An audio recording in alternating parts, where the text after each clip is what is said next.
नमस्कार, माझ्या चॅनलचं नाव आहे गावाकडचे नेचर.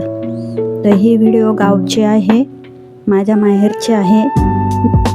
तिकडं आम्ही गेलेलो ना तर तेव्हा काढलेली आहे. तर हा रस्ता आहे आणि हे माझ्या मोठ्या भावाचं घर आहे, नारायण लीला. तर त्याने नवीन बांधलेलं आहे. आता आपण चाललो आहे घरी.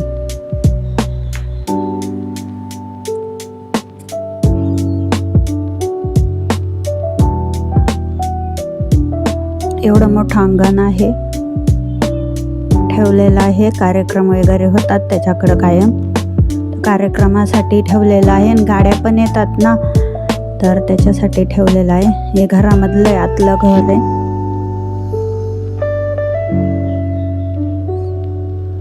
हे गच्चीवरून दिसणारा आजूबाजूचा परिसर आहे. तर तिकडं पाणी भरपूर आहे. वरच्या साईडने पाट वाहतो, पूर्ण भरलेला असतो. आणि खालच्या साईडने नदी असते, ती पण पूर्ण भरलेली असते. तर पाणी भरपूर आहे. पिकं असतात, ऊस असतात त्यांच्याकडं कायम. उंबर आहे हा औदुंबर. तर त्याची पूजा दररोज केली जाते. मुलगी आहे माझी, ही पण मुलगी आहे माझी, ही पण आहे. आम्ही दीपावळीच्या गेलेलो, तर सगळे फॅमिली गेलो होतो. एकमुखी दत्त आहे, अण्णा महाराज आहे, आता नाही ते.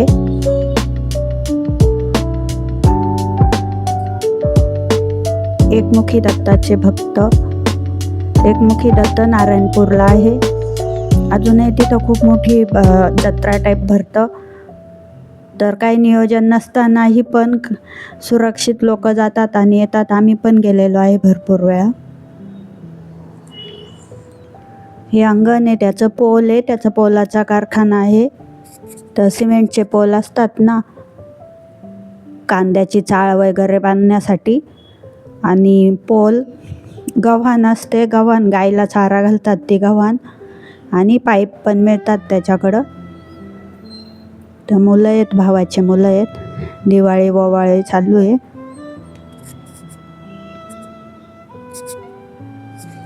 मोठा भाऊ आहे हा माझा, 3 नंबरचा आहे. 2 मोठ्या बहिणी आहे, हा 3रा नंबरचा भाऊ आहे. तर आम्ही 7 भावंड आहे. 2 भाऊ आणि 5 बहिणी आम्ही. तर 7 भावंड आहे.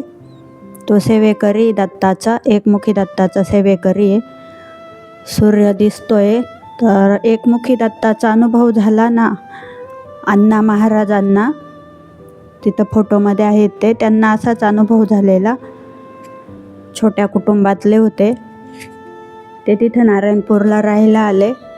आणि छोट्या उंबराचं झाड होतं, तर त्यांनी उंबराच्या झाडाची पूजा करायला सुरुवात केली.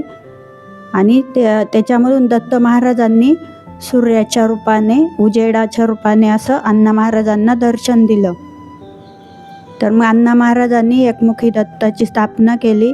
तिथं उंबर आजही दिसतोय, तो आहे तिथे एकमुखी दत्त नारायणपूरला. पुरंदर किल्ला आहे ना, त्याच्या पायथ्याशी. तर माझा भाऊ इथून पंचक्रोशीमधून गाडी म्हणजे बस घेऊन जातो तो पौर्णिमेच्या आदल्या दिवशी. आणि पौर्णिमेच्या संध्याकाळी येतात ते लोक. साफसफाई चालू आहे.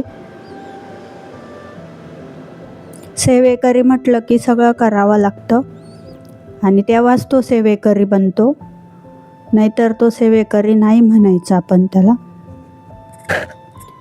पूजा चालू आहे. तर हा लहानपणी इथं पण उंबर होतात आलेला, लहानाचा मोठा होईपर्यंत एवढा मोठा झालेला आहे. आणि आता आपण थोडंसं वळण लागतंय आपल्या व्हिडिओला. तर ही दत्त जयंती झाली. दत्त जयंतीचा कार्यक्रम त्याच्याकडे झाला.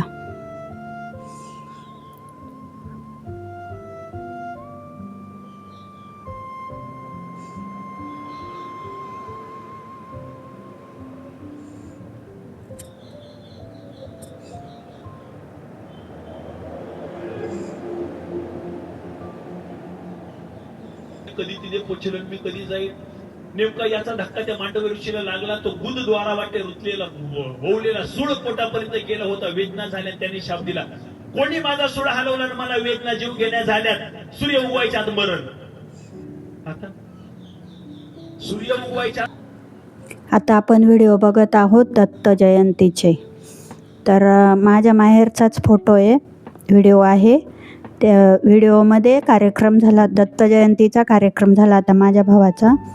तर त्याचे व्हिडिओ आहेत. तीच जागा आहे जी की मगाशी आपण बघितलेली. तर दरवर्षी दत्त जयंती साजरी होते. तिथं उंबर सजवला जातो. अशा प्रकारे फुलांनी, रांगोळ्या, लाइटिंग वगैरे सगळं सजवलं जातं. आणि सगळ्या गावाला जेवण असतं, अन्नदान असतं, प्रवचन कीर्तन असतं. आणि अशा प्रकारे मागाचं ते अंगण होतं, ते आता असे भरलेलं आहे. दत्त जयंतीचा सोहळा आहे. उंबराचं झाड आहे जे की मगाशी आपण बघितलं ते. इथं स्टेज वगैरे केलेलं आहे. तर दत्त जयंतीचा सोहळा आहे. भाऊ आहे माझा.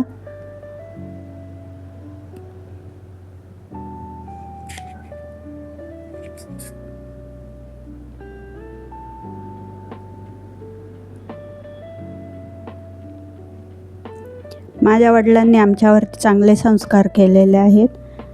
हे 2 मुलं आहेत त्याचे. तर आमच्या सगळ्यांचं चांगलं आहे. आमच्या 7 भावंडांचं चांगलं आहे. आम्ही सगळे सुखात आहे.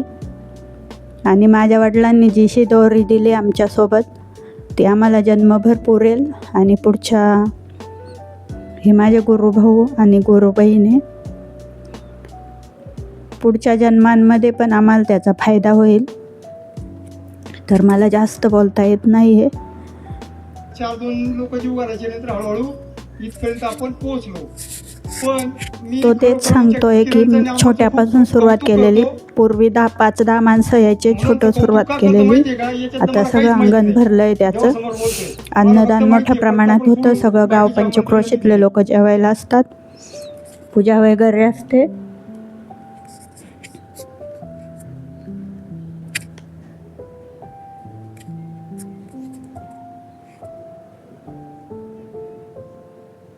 आणि कोणतीही गोष्ट आपल्याला करायचीच असते तर त्याच्यासाठी श्रीमंतच असावं लागतं असं नाही. तर माझा भाऊ शेतकरी आहे. तर एक मुलगा सर्व्हिसला आहे त्याचा, एक मुलगा घरीच आहे, शेती करतो. हे आता आपली ती व्हिडिओ संपलेली आहे. मी मध्ये टाकून दिल्या होत्या दत्त जयंतीच्या कार्यक्रमाच्या. तर मला गाईवरून आलं होतं. कारण जेव्हा आपण फॅमिलीचा प्रश्न येतो तेव्हा आपल्या आठवणी जाग्या होतात. आणि आपल्याला एकदम मग असते की आपलं कुळ असतं. तर माझ्या वडिलांनी काही नसताना पण शेती करून आम्हाला सगळ्यांना वाढवलं आणि 7 जणांना शिक्षण दिलं. आणि आता सगळ्यांचं चांगलं आहे. मेन म्हणजे त्यांनी आम्हाला संस्कार चांगले दिले.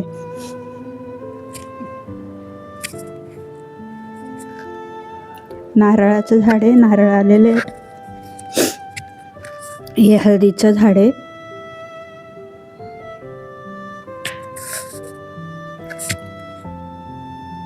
टेकू येते. आपण गव्हाणीला लागतं ना गायांना चारा खायला, तर गव्हाणीला टेकू देण्यासाठी ते लागतात. ते वाय आकाराचे. नारळाला नारळ आलेले आहेत. तर मी तुम्हाला दिवाळी आणि दत्त जयंती आणि माझं माहेर आणि आमच्यावरती झालेले संस्कार हे सगळं तुम्हाला ह्या व्हिडिओमधून दाखवण्याचा प्रयत्न केलेला आहे. आणि असं काही नसतं की आपल्याला मोठा कार्यक्रम करण्यासाठी पैसेच हवे असतात किंवा श्रीमंतच असावं लागतं, असं काही नाही. काही नसताना पण आपल्याला भरपूर गोष्टी करता येतात. फक्त आपल्या मनाची तयारी हवी. तर दत्त महाराजांचं त्यांच्यावरती खूप मोठा आशीर्वाद आहे.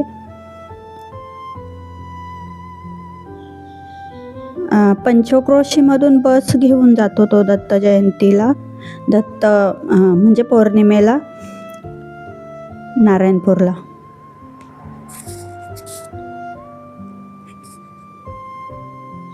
तर हे अंगण आहे, गाया आहे त्याच्याकडं. असं माझं माहेर आहे. माझ्या दोन्ही भावांचे घर असेच आहे. दुसरा भाऊ पण असा आहे, त्यांची पण व्हिडिओ मी बनवेल एखाद दिवशी. दीपावळीला आम्ही एका दिवसासाठीच गेलेलो, त्याच्यामुळं मग एकच बनवली. आणि सगळ्या अंगणामध्ये तुळशी, ह्या तुळशी ना सगळ्या बघितलं ना, सगळ्या अंगणामध्ये तुळशी आहे.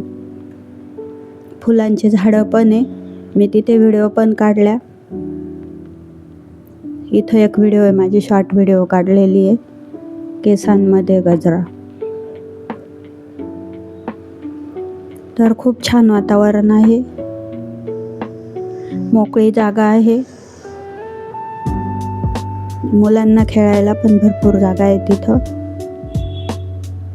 पाळणा पण आहे, सगळं आहे अवेलेबल, सगळं आहे, कशाची अडचण नाही आहे. जर का आपण एखादा मार्ग स्वीकारला ना सेवेचा कोणताही असेल, तर आपल्याला आपलं काही राहतच नाही, आपलं सगळं आपोआप होऊन जातं.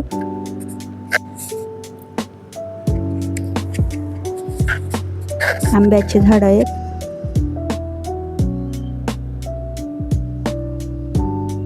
फुलं आलेले आहेत. गायांचा गोठा आहे.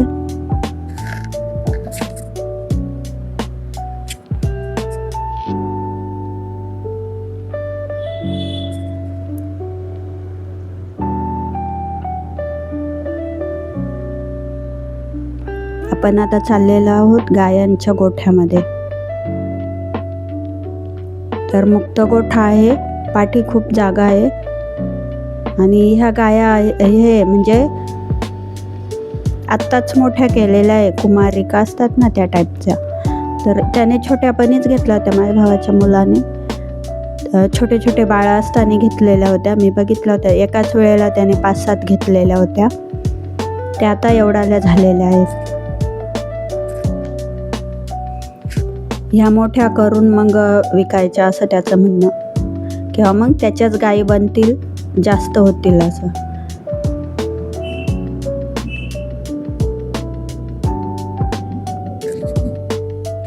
तर तिकडं साईड बिझनेस म्हणून गायांचा दुग्ध व्यवसाय करतात, दुधांचा व्यवसाय आमच्याकडं पण करतात. मुरघास आहे हा, याचाच हे केलेलं, तुकडे तुकडे केलेलं मका आहे, चारा खायला. मशीन आहे. शेतकऱ्याची तर काय दिसतं, चारा दिसतो, गाया दिसतात, कुटीचं यंत्र दिसतं, घास दिसतो. आणि ऊस, पाणी असेल तर ऊस दिसतो, पाणी नसेल तर गहू हरभरे असं दिसतं. हे नारळ आहेत, माझ्या वडिलांच्या हातचे नारळ आहेत. आम्ही लहान लहान असताना लावलेलं, आम्ही पण होतो लावायला. पूर्वी आंब्याचा बाग होता, पेरूचा बाग, लिंबाचा बाग होता माझ्या वडिलांकडं. आता नाही आहे, आता आंब्याची झाडं आहे आणि सगळेच झाडं आहेत. फळांचे पण आहे, फुलांचे पण आहे, सगळ्यांकडं म्हणजे दोघांकडं आहे, दोन्ही घरी.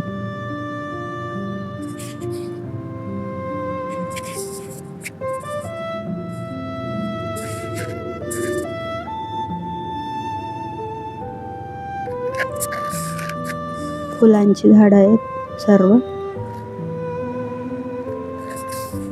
व्हिडिओ मोठी जरी असली तर त्यातून काहीतरी शिकण्यासारखं आहे, म्हणून मी थोडीशी मोठीच हे केली, कट नाही केली. दिवाळी झाल्यानंतरचीच व्हिडिओ आहे, आम्ही नंतर गेलो होतो. आणि त्यात आता दत्त जयंती झाली, तर त्यावेळचे मग ते पण मी टाकले, कारण उंबराचं झाड खूप सजवलेलं होतं मस्त. हे भाऊबीज चालू आहे.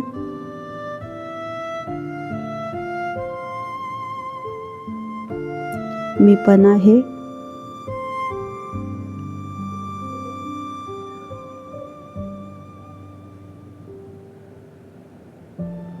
तुम्ही सर्वांनी व्हिडिओ बघितल्याबद्दल धन्यवाद. माझ्या व्हिडिओ बघत जा, छान छान व्हिडिओ आहेत. लाईक करा, कमेंट करा आणि शेअर पण करा. Thank you very much.